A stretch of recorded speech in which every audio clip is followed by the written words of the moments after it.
রেয়াত করা হবে না গদ্দারদের, দল বিরোধী কাজ করলে নিস্তার নেই। দিনহাটায় এক কর্মী সভা থেকে এভাবেই হুঁশিয়ারি দিলেন উত্তরবঙ্গ উন্নয়ন মন্ত্রী উদয়ন গুহ। এভাবে আর কতজনকে সামলাবে তৃণমূল, এমনটাই কিন্তু কটাক্ষ বিজেপির।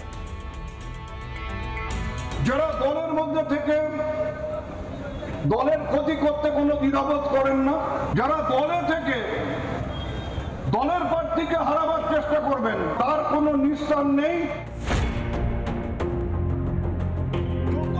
বছর ঘুরলেই দামামা বাজবে বিধানসভা ভোটের। তার আগে এখন থেকে তৃণমূলের মাথা ব্যথা দলীয় কোন্দল। শীর্ষ নেতৃত্বের নির্দেশকে বুড়ো আঙুল দেখিয়ে জায়গায় জায়গায় গৃহযুদ্ধ বেঁধেছে শাসক শিবিরে। ভোটের আগে তাই ফাটল মেরামতি করতে মরিয়া তৃণমূল নেতৃত্ব। কোচবিহারের দিনহাটায় কর্মী সভায় উদয়ন গুহর হুঙ্কার, কেউ নিজের মর্জি মতো দল করবেন তা চলবে না, দলীয় অনুশাসন না মানলে বিপদ আসন্ন। যারা মিছিল করেন, মিটিং করেন, আমাদের সাথে থাকেন, কিন্তু মনে করেন যে তার পছন্দ মতন প্রার্থী হবে, কে প্রার্থী হবেন, কে দিনহাটা বিধানসভা কেন্দ্রে তৃণমূল কংগ্রেসের হয়ে লড়াই করবেন, রাজ্য পার্টি ঠিক করবে, দল নেত্রী ঠিক করবেন। 2021-এ যারা দলের মধ্যে থেকে দলের প্রার্থীকে হারাবার জন্য দলের টাকা নিয়ে, সেই টাকা নিয়ে দলের প্রার্থীর বিরুদ্ধে ভোট করবার জন্য প্রচার চালিয়েছেন, এবারে যদি এই ধরনের কাজ কেউ করবার চেষ্টা করেন, তার কোনো নিস্তার নেই। এই কথাটা কিন্তু সবাইকে জেনে যেতে হবে।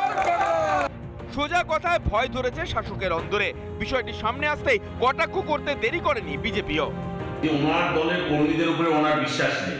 উনি কতজনকে সামলাবেন আগামী দিনে দেখতে পারেন উনি কি হয় দিনহাটায়। একদম নিশ্চিত উনি যা হারবেন তিনি নিজেও স্বীকার করেছেন। উপনির্বাচনে রেকর্ড ভোটে জেতা দিনহাটার বিধায়ক কি এবার হারার ভয় পাচ্ছেন? দুর্নীতি কাটায় বিদ্ধ তৃণমূলের পায়ের তলার মাটি কি সরে যাচ্ছে? দেয়াল লিখন পড়তে পেরেই কি নিজের দলের নেতাকর্মীদের শাসাচ্ছেন উদয়ন গুহ? কোচবিহার থেকে কিংশুক দত্তর রিপোর্ট, রিপাবলিক বাংলা। নানা ধরনের কন্টেন্ট দেখার জন্য লাইক করুন, শেয়ার করুন আমাদের ফেসবুক পেজ, সাবস্ক্রাইব করুন আমাদের ইউটিউব চ্যানেল। পাশাপাশি অন্যান্য ব্রেকিং নিউজের জন্য অবশ্যই চোখ রাখুন রিপাবলিক বাংলায়।